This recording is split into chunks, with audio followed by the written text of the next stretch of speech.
यह कहानी 17वीं सदी की है, जहां एक अमीर और प्रतिष्ठित लड़का अपने परिवार के साथ शानो शौकत से जीवन बिता रहा था। सब कुछ परफेक्ट लग रहा था, लेकिन किस्मत ने उसके लिए कुछ और ही लिखा था। उसकी जिंदगी उस वक्त पूरी तरह बदल जाती है जब एक खतरनाक वैम्पायर उसे श्राप देकर एक डरावने रूप में बदल देती है और फिर उसे जिंदा ही कब्र में दफना देती है। लेकिन राज यहीं खत्म नहीं होता। 200 साल बाद एक दिन अचानक वह अपनी कब्र से आजाद हो जाता है और इस बदली हुई दुनिया में लौट आता है। अब सवाल यह है, आखिर वह लड़का 200 साल तक जिंदा कैसे रहा, और वह जादूगरनी जिसने उसे श्राप दिया, उसकी असली मंशा क्या थी? आज की इस कहानी में हम इन सभी रहस्यों से पर्दा उठाएंगे। तो चलिए, कहानी शुरू होती है साल 1760, जहां हम पहुंचते हैं कॉलिन परिवार की कहानी पर। इस परिवार में सिर्फ 3 लोग रहते थे, माता, पिता और एक छोटा सा लड़का जिसका नाम था बारनबस। बारनबस का परिवार बेहद अमीर था। उसके पिता का समुद्र में मछली पकड़ने का बड़ा कारोबार था। उन्होंने अमेरिका से कुछ दूरी पर समुद्र किनारे एक नया टाउन बसाया और उसका नाम रखा कॉलिन्सपोर्ट। बारनबस के पिता अक्सफोर्ड, और देखते ही देखते उनका कारोबार तेजी से फलने फूलने लगा। इस दौरान बारनबस भी बड़ा होकर जवान हो चुका था। जवानी के इन दिनों में उसकी जिंदगी ने एक खतरनाक मोड़ लिया। घर में काम करने वाली एक नौकरानी थी, एंजेलिक। धीरे धीरे बारनबस और एंजेलिक के बीच एक रिश्ता पनपने लगा, लेकिन यह रिश्ता जल्द ही खतरनाक अंजाम तक पहुंचने वाला था। एक दिन एंजेलिक ने बारनबस से साफ कहा, मैं तुमसे बेहद प्यार करती हूँ और अब तुम्हारे साथ शादी करके पूरी जिंदगी बिताना चाहती हूँ। लेकिन बारनबस ने ठंडे लहजे में उसे ठुकरा दिया। यह सुनकर एंजेलिक का प्यार नफरत में बदल गया। उसने बदला लेने के लिए काले जादू का सहारा लिया और एक खौफनाक रात हवेली की विशाल मूर्ति गिराकर बारनबस के माता पिता की जान ले ली। सच्चा था, पवित्र था, लेकिन एंजेलिक इसे कभी सहन नहीं कर सकती थी। वह फिर से काले जादू का सहारा लेती है और जोसेट को अपने वश में कर लेती है। जोसेट जादू के असर में आकर एक ऊंची चट्टान की ओर बढ़ती है। बारनबस वहां पहुंचने से पहले ही वह चट्टान से छलांग लगा देती है और अपनी जान दे देती है। अपने प्यार को इस तरह अपनी आंखों के सामने मरते हुए देखकर बारनबस भी टूट जाता है और उसी चट्टान से कूद पड़ता है। लेकिन वह नहीं मरता, क्योंकि एंजेलिक ने उसे श्राप दिया था, एक अमर श्राप। वह अब इंसान नहीं बल्कि एक पिशाच बन चुका था, एक ऐसा जीव जो कभी मर नहीं सकता। अब एंजेलिक जान चुकी थी कि बारनबस को मारना असंभव है, इसलिए उसने गांव वालों को उकसाया। गांव वाले आग और हथियार लेकर पहुंचे। उन्होंने बारनबस को पकड़ लिया और लोहे के ताबूत में बंद करके जमीन में दफना दिया। और यूं 200 साल बीत गए। इसके बाद समय पहुंचता है साल 1972 पर। एक लड़की विक्टोरिया ट्रेन से कॉलिन्सपोर्ट आ रही होती है। स्टेशन से वह एक गाड़ी में लिफ्ट लेकर पहुंचती है कॉलिनवुड हवेली। वह हवेली का दरवाजा खटखटाती है और वहां नौकर विली उसका स्वागत करता है। हवेली के भीतर विक्टोरिया की नजर एक पुरानी तस्वीर पर जाती है। तस्वीर में वही चेहरा बारनबस का। जिज्ञासा से वह पूछ बैठती है, ये कौन है? तभी हवेली की मालकिन एलिजाबेथ आती है और बताती है, ये बारनबस कॉलिन्स हैं, हमारे परिवार के सबसे नेक और महान सदस्य। यहाँ हमें पता चलता है कि एलिजाबेथ भी उसी कॉलिन परिवार से हैं। उन्होंने अखबार में इश्तेहार दिया था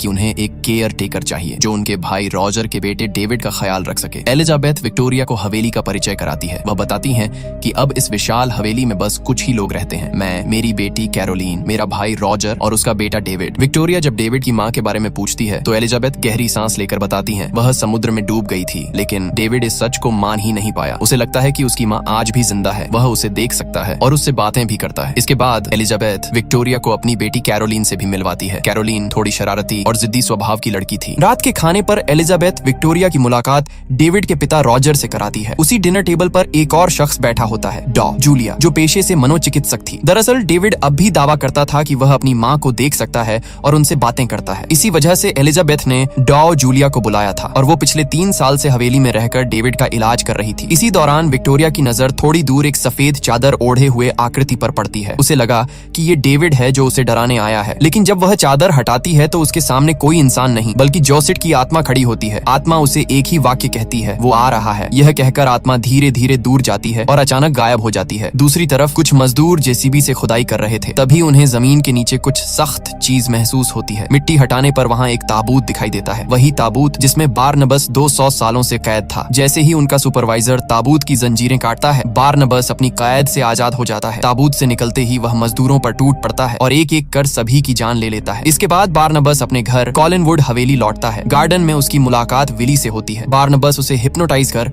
अपने काबू में कर लेता है और पूछता है, क्या इस घर में अब भी कॉलिन परिवार रहता है? विली घबराते हुए हाँ में जवाब देता है। फिर बारनबस हवेली के अंदर दाखिल होता है। उसकी नजर हवेली की शाही चीजों पर पड़ती है और वो हर चीज को गौर से देखने लगता है। वह विली को बताता है कि इन चीजों की असली कहानी क्या है। इसी दौरान उसकी मुलाकात कैरोलीन और डेविड से होती है। कैरोलीन को उसे देखकर लगता है कि शायद ये कोई पागल है या फिर शराब पीकर आया है, लेकिन डेविड सीधा दीवार पर लगी बारनबस की पुरानी तस्वीर दिखाता है। तस्वीर को देखते ही बारनबस ठहर जाता है और कहता है, हाँ, ये मेरी ही तस्वीर है। जब मैं यहाँ खड़ा था तभी एक महान कलाकार ने इसे बनाया था। इतने में एलिजाबेथ वहाँ पहुँचती है और बच्चों को बारनबस से दूर रहने का आदेश देती है। डेविड कहता है कि ये खुद को हमारा रिश्तेदार बता रहा है, लेकिन एलिजाबेथ उसे एक धोखेबाज समझती है। वह बारनबस को हवेली के दूसरे कमरे में ले जाती है और सख्त लहजे में कहती कहती है, अगर ये कोई मजाक है तो इसे यहीं खत्म करो। बारनबास अपनी सच्चाई साबित करने के लिए हवेली का एक गुप्त दरवाजा खोलता है और एलिजाबेथ को भीतर ले जाता है। उस रास्ते से होकर वे एक खुफिया तहखाने में पहुंचते हैं जहां ढेर सारे हीरे और जवाहरात रखे हुए थे। ये न नहीं पहुंचाएगा। इसके बाद पूरा परिवार डिनर टेबल पर इकट्ठा होता है। वहां एलिजाबेथ सबको बताती है कि बारनबास उनके दूर के रिश्तेदार हैं। तभी डॉक्टर जूलिया भी आ जाती है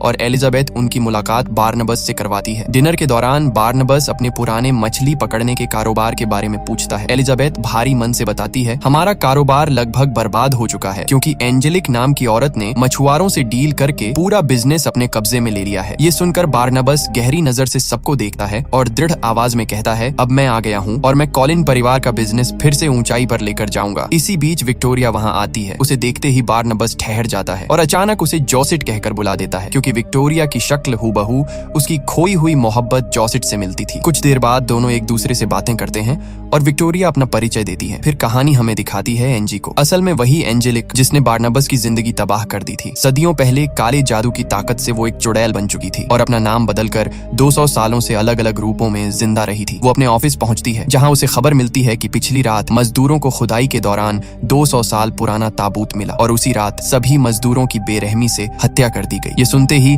एंजेलिक के चेहरे का रंग उड़ जाता है। वह खुद उस जगह पहुंचती है और उसे यकीन हो जाता है कि बारनबास वापस आ चुका है। फिर वह सीधे कॉलिनवुड हवेली पहुंचती है। वहां एलिजाबेथ से मुलाकात करती है, लेकिन तभी बारनबास सामने आता है और उसे हाथ मिलाता है। उसी पल उनकी आंखों में पहचान की चिंगारी जल उठती है। बारनबास समझ जाता है कि यही वही औरत है, वही चुड़ैल एंजेलिक। इसके बाद बारनबास उसे एक कमरे में ले जाता है और कारोबार की बात करता है। एंजेलिक मुस्कुराकर कहती है, अब ये बिजनेस मेरा है और मुझे लगता है तुम पहचान गए हो कि मैं कौन हूँ। बारनबास उसकी आंखों में घूरते हुए कहता है, हाँ, तुम वही चुड़ैल हो जिसने मेरा सब कुछ छीन लिया, मेरे माता पिता, मेरा प्यार सब खत्म कर दिया और मैं तुम्हें काले जादू के जुर्म में कैद करवा दूंगा। एंजेलिक ठहाका लगाकर जवाब देती है, तुम ऐसा कुछ भी नहीं कर सकते। कोई तुम्हारी बात पर यकीन नहीं करेगा क्योंकि मैं 200 सालों से अलग अलग रूपों में इस समाज में इज्जत के साथ जी रही हूँ और अब कॉलिन्सपोर्ट मेरा है। एंजेलिक वहाँ से चली जाती है। उसके जाते ही बारनबास एलिजाबेथ को सब कुछ बता देता है। उसकी आवाज में दर्द झलकता है। यही वो औरत है जिसने मेरे माता पिता की जान ली और मेरी मोहब्बत को मुझसे छीन लिया और मैं कुछ नहीं कर पाया। एलिजाबेथ उसकी आंखों में देखती है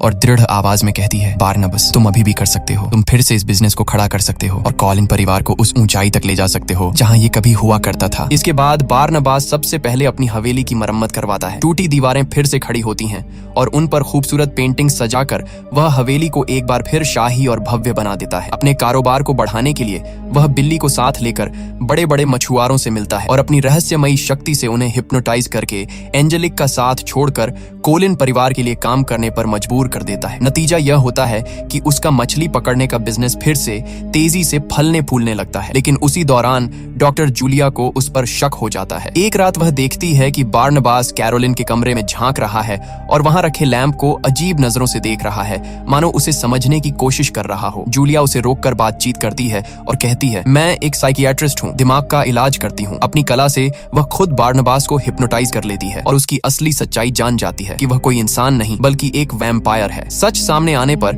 जूलिया एलिजाबेथ से बात करती है और कहती है, मैंने सब जान लिया है, बारनबास एक वैम्पायर है, फिर भी तुमने उसे अपने घर में क्यों रखा है? एलिजाबेथ ठंडी सांस लेकर कहती है, यह राज ही रहने दो, उसके रहते घर वालों को किसी खतरे का सामना नहीं करना पड़ेगा। इधर बारनबास कैरोलिन से सीखने की कोशिश कर रहा होता है कि इस नए जमाने में प्यार कैसे किया जाता है। कैरोलिन मुस्कुराकर जवाब देती है, सबसे पहले तुम्हें अपना लुक और अजीब व्यवहार बदलना होगा, एक सामान्य इंसान की तरह जियो, फिर देखना प्यार अपने आप सिखा देगा। अगले दिन डॉक्टर जूलिया एक कदम और आगे बढ़ती है। वह बारनबास का खून निकालती है और उसे यकीन दिलाती है कि उसके अंदर इंसानी खून डालकर वह उसे फिर से इंसान बना सकती है। इसी बीच समुद्र किनारे एक सीन में हम बारनबास और विक्टोरिया को साथ साथ चलते देखते हैं। उनकी आंखों से साफ झलक रहा था कि दोनों एक दूसरे को पसंद करने लगे हैं। उधर एंजेलिक अपने बिजनेस पार्टनर्स के साथ मीटिंग करती है। सब शिकायत करते हैं कि उनका बिजनेस लगातार गिर रहा है क्योंकि बारनबास का कारोबार तेजी से बढ़ रहा है। गुस्से में एंजेलिक कहती है, मेरी और बारनबास की मुलाकात अरेंज करो। शाम को वह बारनबास से मिलती है और उसे चेक थमाते हुए कहती है, ये पैसे लेकर मछली का कारोबार छोड़ दो, मगर बारनबास उसकी बात ठुकरा देता है। तब एंजेलिक उसके करीब आती है,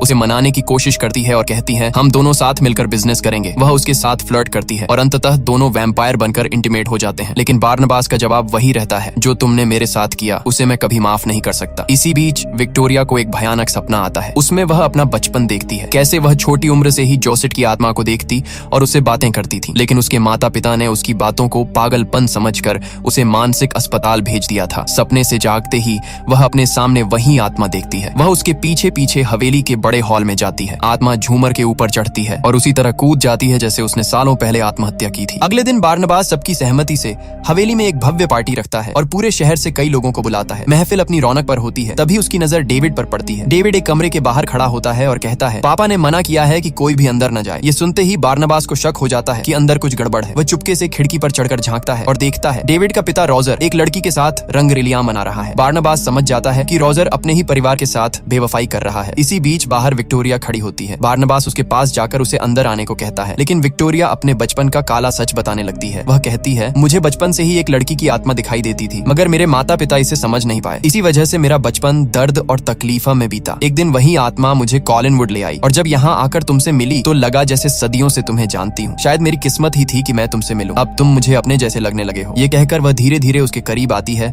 और दोनों एक दूसरे को किस करने लगते हैं। लेकिन ये सब दूर से एंजेलिक देख रही होती है, जो बिना बुलाए ही पार्टी में पहुंच गई थी।